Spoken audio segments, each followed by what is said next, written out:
adigu ilaahay aad jeclaato ayaa makhluuquna ku jeclaanayaan hadba intaad ilaahay adigu aad ka baqdo ayaa makhluuquna adiga ka haybaysanayaan hadba intaad ilaahay taacadiisa iyo diintiisa aad naftaada ku mashquulisid ayaa makhluuqa kalena baahidaada loo diro baahidaada ku daboolayaan man kana fi haajati akhihi kana Allahu fi haajatihi walaalkaaga muslimka markaad u gargaaraysid ee gargaarkiisa aad ku maqan tahayna adigana gargaarkaaga ilaahay baa kugu maqan ogow الفرس walaalkaaga muslimka ee islaamnimadu niga dhaxaysa u gargaaraysa oo ilaahay ajar kaga doonaysa waad u khidmaysay waxbaad u qabatay waad u shafaacad qaaday ergaad u noqotay ergo ya waad la socoto waad raacday meel baad u raacday muraadkiisi saad ula soo qomiso adigana baahidaada ilaahay baa ku daboolaya ogow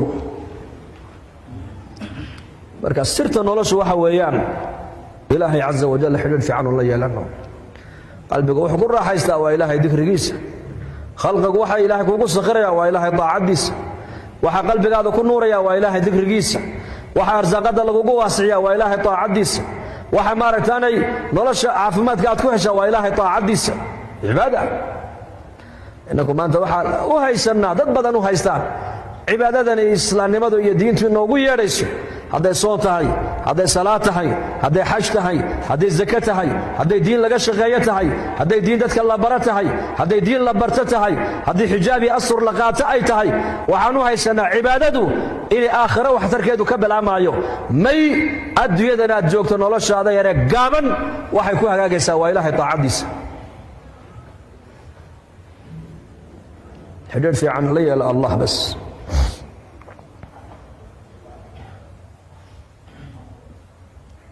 إلهنا إنك أوبا جزاك الله خير شيخ الله أكبر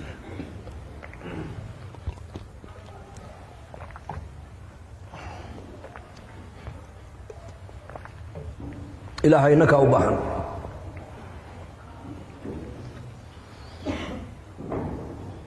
كن لي كما أريد أكون لك كما تريد كتاب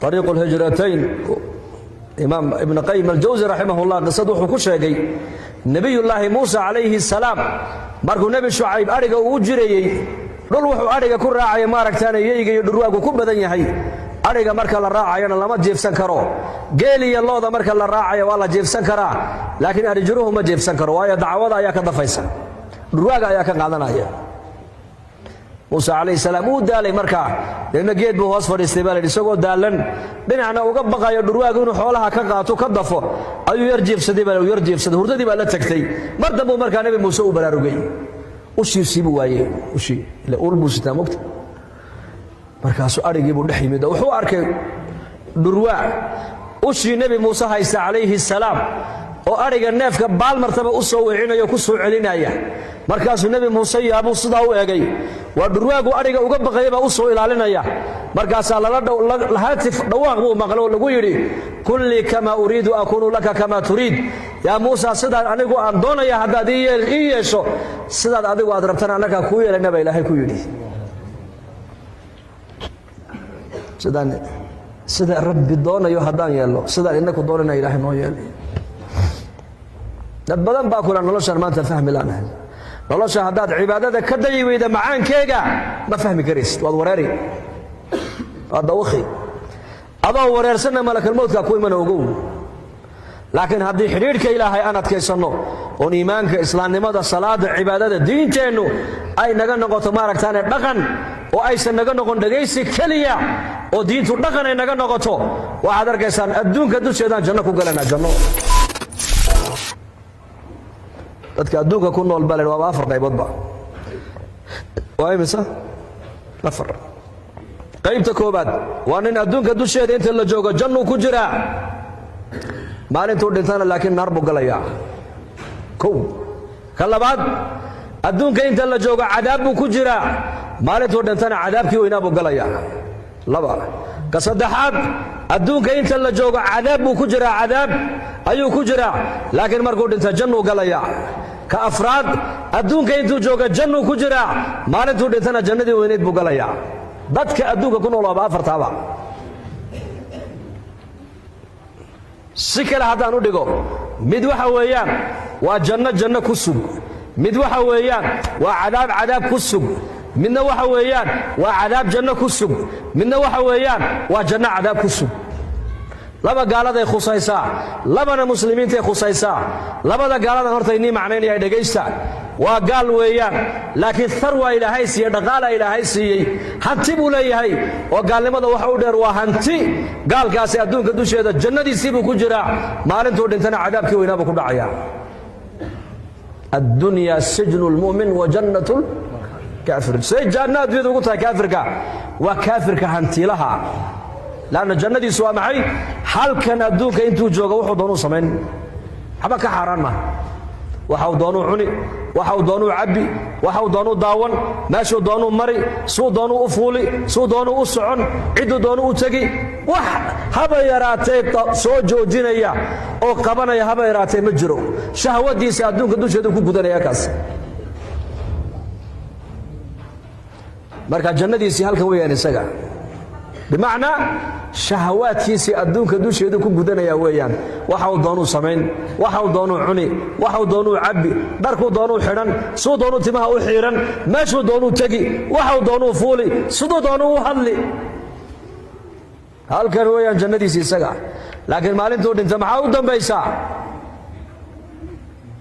maxaa u dambaysaa? darhum ya'kuluu wayatamatacuu wayulhihim alamalu fasawfa yaclamuuna baa ilaahay yidhi. gaalada ha cuneen baa ilaahay yidhi. iska dhaaf, ha iska cunaan, oo ha iska tuntaan, oo ha iska raaxaystaan, oo hididiladuna ha degto. hididiladu waa maxay? waxaabaan samaynay, waxaabaan samayn doonnaa, waxaabaan gaadhnay, waxaabaan soo wadnaa, kolba cilmi baan gaadhnay, macluumaad kalaan keenaynaa, horumar baan adduunka ku soo biirinaynaa, ilaahay baa la ilowsiinayaa. laakiin waxaa ilahay yidhi gadaal dambaysa ogaan doonaan baa ilaahay yidhi. أفرأيت إن متعناهم سنين ثم جاءهم ما كانوا يوعدون ما أغنى عنهم ما كانوا يمتعون.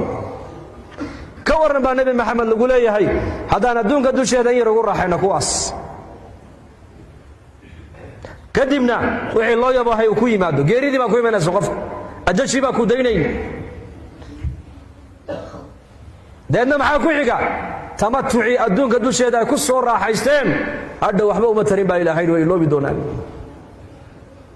كم لبثتم في الأرض عدد السنين قالوا لبثنا يوما أو بعد يوم فاسأل العادين قال إن لبثتم إلا قليلا لو أنكم كنتم تعلمون أفحسبتم أنما خلقناكم عبثا وأنكم إلينا لا ترجعون. بنك قيامة مركز الصوت قام بل لو يدين لأورندونا أرلا دوشيدي إمسات كسون نقاتين مركابي أورندونا المالين أما مالين بركين أو يتمتع يدونك كسون تمتعين كل صور حاجتين مجرو. marka gaalka sarwada haysta ee hantiilaha bimacna jannadiisi waa halkan. jannada loo jeeda waa maxay? shahawadiisa halkan uu ku gudanaya wuxuu doono dhan, waxa nafsadiisu ay doonto oo dhan halkan uu marka ugu sameynaya. markuu halkan ku dhameystana waxa ilaahay yidhi fasawfa yaclamuuna marka u dambaysa. kaasi waa kaas. gaalka labaad waa gaalkee?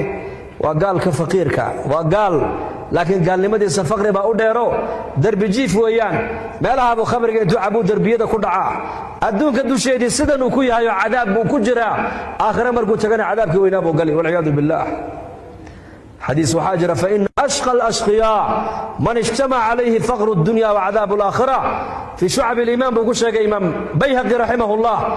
dadka adduunka soo maray ka ugu khasaaraha darani waxa weeyaan ee ugu hooga badani waxa weeyaan waa ninka adduunka dusheeda faqri ku haleelay aakhirana cadaabtii aakhira lagu tuuro walciyaadu billaah. labada kale muslimiintay khuseeyaan. waa mid adduunka dusheena cadaab buu ku jiraa, laakiin markuu aakhiro tago insha allah jannuu gali. ilahay raxmadiisa ka quusan mayno. waa muslim adduunka dusheeda islaamnimada kuma dhaqmo, macsi buu iskaga jiraa, qaflad buu ku jiraa, diinta dhinac uu ka haystaa, dhinacna diinta kama haysto. adduunka dusheeda cadaab buu ku jiraa. waxa maanta adduunka dhiig daadanaya oo dhiigga islaamka. haddaan maanta lahaa innaka dalkeenna soomaaliya aan ka soo jeedno kulligeen soomaali baan iska wadanahe, waa dad isku caqiida ah, isku luqa ah, isku madhab ah, isku diin ah, isku dal ah. وقوم كل يكون الودن كنا ودن كان يمسك قبيل بكونول يمسك وضب بكونول يا شيخ دوري أفرت الصومة واحد قبيل سكول لين ما دركتين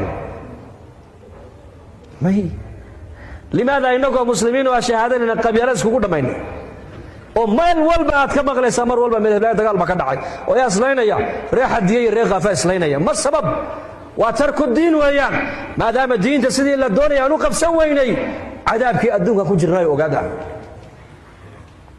عذابك أدوك كجرنا إن دد مسلمين وأشهادنا يا ديكود أيس حلال شدان أيس دعان وأيس بوبان وأيس كحد قدبان وأيس حزدان وأيس حنتان وأيس دميان وقفك ديكي سوح على شدو محا كينا يا وحا كينا يا وحويان وقدمت دين الإسلام كان لقا قال لقول رغم واي markii diintii la baran waayay la isku xukumi waayay laga shaqeeyni waayay lagu dhaqmi waayay la isku xiriirini waayay ilaahay jalla wa ala muxuu sameeyay marka qulubteeni baa ilaahay markaas ku dhiftay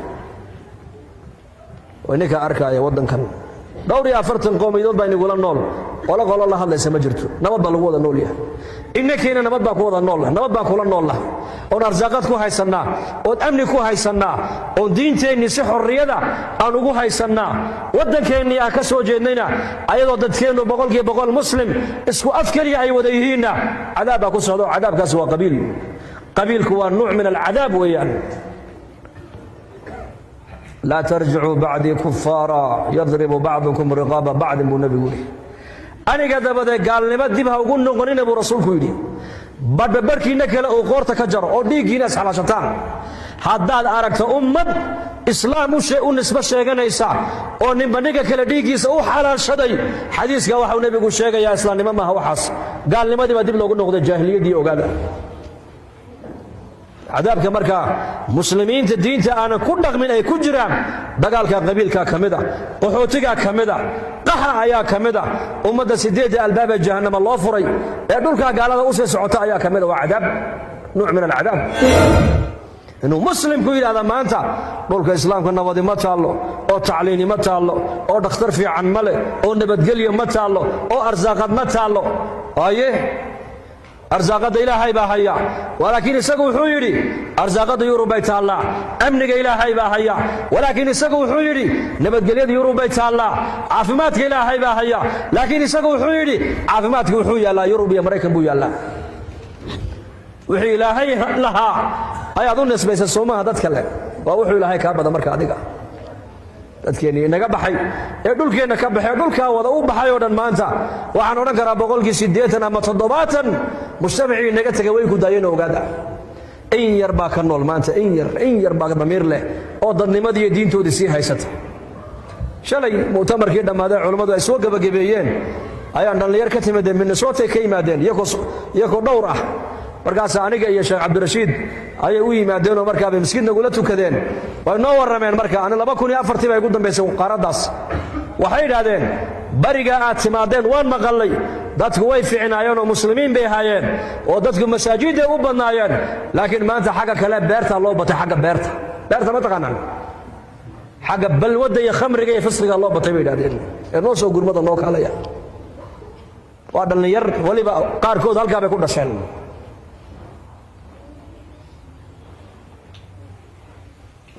dhulka gaalada oo muslimiintu ay ku siiyaan waa cadaab ugu maaha raxmad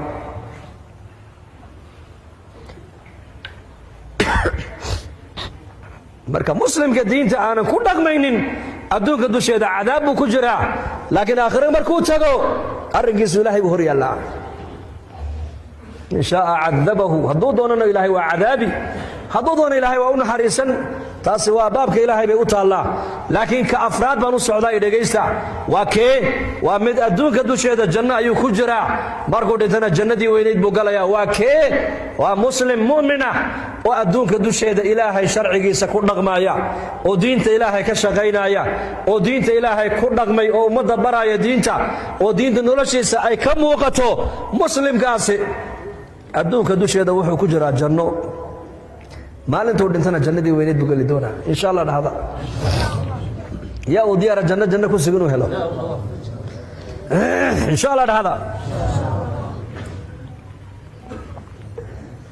janno janno ku sug ilaahay hayna siiyo. ibraahim aladham raxmatullaahi calayh ayaa laga sheegay isagoo 3 maalmood aan cunto cunin ayuu odhan jiray low yaclama almuluuku wa abnaa'uhum maa naxnu fiihi laja'laduuna bisuyuuf. waa nin 3 maalmood cunto aanan helin oo aanan cunin oo masaajid iska ictikaafsan, mar ummaddu cilmiga baraa, mar isagaa culummada wax ka barta, mar ilaahay buu baryaa, mar dadku ilaahay xaggiisa ugu yeedhaa. 3 maalmoodna waa qatan yahay. waxa uuna leeyahay dhegayso, boqorrada iyo wiilashoodu nolosha aan ku jiro hadday ogaan lahaayeen seef bay igaga qaadan lahaayeen buud ama jadal. macaanka aan dareemaya raaxada meesha laga raaxaysto maaha dhar fiican oo jirka loo xidho, aqal fiican oo la dhisto, gaadhi cad oo la wato, magaasaan weyn oo la furto. may raaxadu waxa weeyaan waa qalbigan oo ilaahay jalla wacalaa ku tacalluqma ood garataa waxa adduunyada ka dhacayo dhan waa qadar ilaahay. adigana wixii ilaahay kuu qadaray mooyaane wax kale kugu dhici maayaan. wixii ilaahay kuu qoray mooyaane wax kale heli maysid. waa inaad garataa ilaahay jalla wacalaa qof kastoo adduunka jooga wixii ilaahay u qadaray buu helaya, wax kale heli maayo. marka janno allah inooga dhiga adduunka, janno ku suga insha allah. dhahada bilaal alxabashi radia allahu canhu ardaah markuu dhimanayay xaaskiisu ku dul barooratay ku tiri waa xasrataah. markaasuu indhaha kala qaaday, naa maxaad leedahay? waa dumar iska qalbi jilicsan oo markaa waa iska barooratay. baroortan iyo baroor diiqdan iska dhaafo waxaad tidhaahdaa waa farxataa, maanta waa farxad iyo dhabu yidhi. markaasay ku tiri maxaa ku farxa? waa adiga iga dhimanaya sakaraadkii baad. wuxuu yidhi hadan nalqa alaxibba muxammadan wa saxbah. anigu baritoole qofkaan la kulmi ma taqaanaa muxamed calayhi salaatu wasalaam iyo saxaabadii baan la kulmayaa buu ka yidhi. ko faraxsan bay adduunka ka baxayeen oo dhimanayeen. lanna noloshan adduunyada iyaku may dayicine waa ka faa'iidaysteen, kumay ciyaarine ilaahay bay ku garteen, shahawaadkooga kumay raacine axkaamta ayay raaceen. adduunyada may camirine aakhiraday camirteen. aakhiradii markay hagaagsadeen noloshii adduunyaduna waa sii hagaagta. markaas innagu maanta waxaan isku daynay inaan adduunyada dhisno oon qurxinno, waan dhisnay, haddana dadkii maanta raaxa ma hayaan. qof kasta waa calacalaya maanta. fa ilaahay jalla wacalaa hanu soo noqonno, han toobadkeenno. khaasatan dhulkanna ilaahay baana keenay, anigu waabad ku dhaldhalateen baan u malayn intiina badane. ilaahay baa dhulkanna ina makansiyo ina dejiye, soo maaha de amni baan ku haysannaa, arsaaqad baad ku haysataan, diin baad ku haysataan, dacwad baad ku haysataan, nabadgelyaad ku haysataan, soo maahinde. haddaba asbaabta waxaasoo nicmada ay noogu daa'imaysa waa maxay? qur-aanka ilaahay ku sheegay aladiina in makkannaahum fi lard aqaamuu الصalaata waatuu الzakaa waamaruu bilmacruufi wanahaw can اlmunkar walilaahi caaqibatu اlumuur baa ilahay yidhi tabaaraka wa tacaala. kuwa dhulka aan makansiinin, dhulka aan dejinno, asbaabta dhulka ay ku makansadaan waxaa ka mid a salaaday ogaan baa ilaahay yidhi. haddii dal kale aad ka timiday oo nin walba waan ognahay, nin walba meel buu ka yimiday. gobolladan waxaa ka iman keniyadeenna ku yaalla soomaalidu ay leedahay, ama dalkii baa laga yaabaa in laga yimid oo loo shaqo yimid halkan. haddii ilaahay dhulkanina keenay oo dadka dhulkan joogana maaragtaane ay dhib inoo geysan oo nabad iyo barwaaqo aan kula noolnahay, waxaa la doonayaa xaq baa laynagu leeyahay. ilaahayna abuuray xaqiisa han ilaalino oo innagu ka muslim ahaan qof bilaa salaadaya dadkeenna lagu arkin. qoys walba qof bilaa salaad ayaan lagu arkin. aqaamuu salaata baa ilahay salaaday ogaan bimacnaa isaguna waa tukanayaa weeyaan, awqaaddeedii buu ilaalinayaa, aqoonteedii buu leeyahay. dadka kalena waa u yeedhaayo wuxuu yidhaahdaa salaadda ha tukanayna mariya. wa aatuu zakaata, zakadana way bixiyaan buu ilaahay yidhi. maalqabeennadeennan haddaad muslimiinta inagula nool magaaladan fuqarada, ducafada, masaakiinta ee mustaxiqiinta uwa zakada, haddii zakada la siin lahaa qof baahan oo miskiin oo faqiira laguma arkeen. laanna tiradiinu ma badno. muslim kastoo magaalada ku nool waxa uu noqon lahaa hani buu noqon lahaa, baahi bini aadan ka kaaftoomay buu noqon lahaa oo sharaf leh.